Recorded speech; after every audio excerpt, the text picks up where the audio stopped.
ಈ ಒಂದು ಸರಣಿ ಪ್ರಕರಣ, ಸರಣಿ ಅತ್ಯಾಚಾರ, ಸರಣಿ ಕೊಲೆ, ಸರಣಿ ಆ ಕೊಂದಂತ ಹೆಣ್ಣು ಮಕ್ಕಳು ಯಾವ ಎತ್ತ ಹೆಣ್ಣು ಮಕ್ಕಳು ಗೊತ್ತಿಲ್ಲ, ಯಾವ ತಂದೆ ತಾಯಿ ಹೆಣ್ಣು ಮಕ್ಕಳನ್ನ ಗೊತ್ತಿಲ್ಲ. ಚೆನ್ನಾಗಿ ಅವಳ ಫಿಗರು, ಎತ್ತಕಂಬ, ರೂಮಲ್ಲಿ ಮಜಾ ಮಾಡು, ಅವಳಿಗೆ ಹಿಂಸೆ ಕೊಡು, ಚೆನ್ನಾಗಿ ಮಜಾ ಮಾಡಿದ್ಮೇಲೆ ಅವಳೆಲ್ಲ ನಾ ಬಾಯಿಗೆ ಬಿಟ್ಬಿಡ್ತಾಳೆ ಅಂತ ಕೊಲೆ ಮಾಡು. Just imagine. ಇದನ್ನೆಲ್ಲ ಮಾಡಿರೋದು ಹಿಂದೂ ಅಲ್ಲ.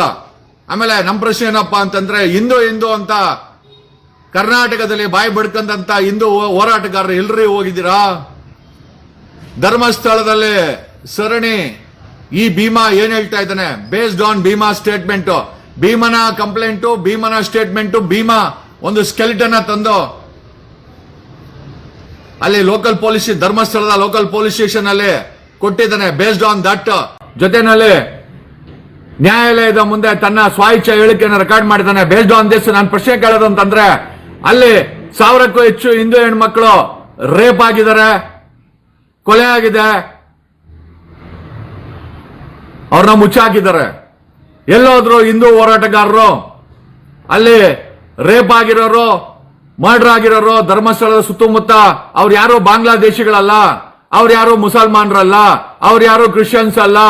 ಮತ್ತೆ ನಮ್ಮ ಹಿಂದೂ ಹೆಣ್ಮಕ್ಳನ್ನ ರೇಪ್ ಮಾಡಿ, ಮರ್ಡರ್ ಮಾಡಿ ಮುಚ್ಚಾಕವ್ರೆ ಅಂತ ಒಬ್ಬ ವ್ಯಕ್ತಿ ತನ್ನ ಎದೆ ಮುಟ್ಕೊಂಡು, ಆಮೇಲೆ ಅವನು ಅಷ್ಟಿಷ್ಟು ಅನುಭವಿಸಿಲ್ಲ ಭೀಮಾ.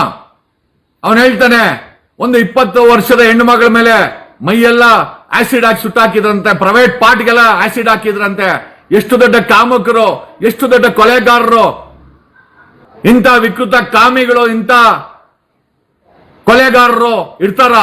ಅಲ್ಲಿ ಕೊಲೆ ಆಗಿದ್ದಲ್ಲ ಹಿಂದೂ ಹೆಣ್ಮಕ್ಳಲ್ವಾ? ಸಾಬ್ರ ಹೆಣ್ಮಕ್ಳ ಎಲ್ಲಿ ಸತ್ತೋಗಿದ್ದೀರೋ?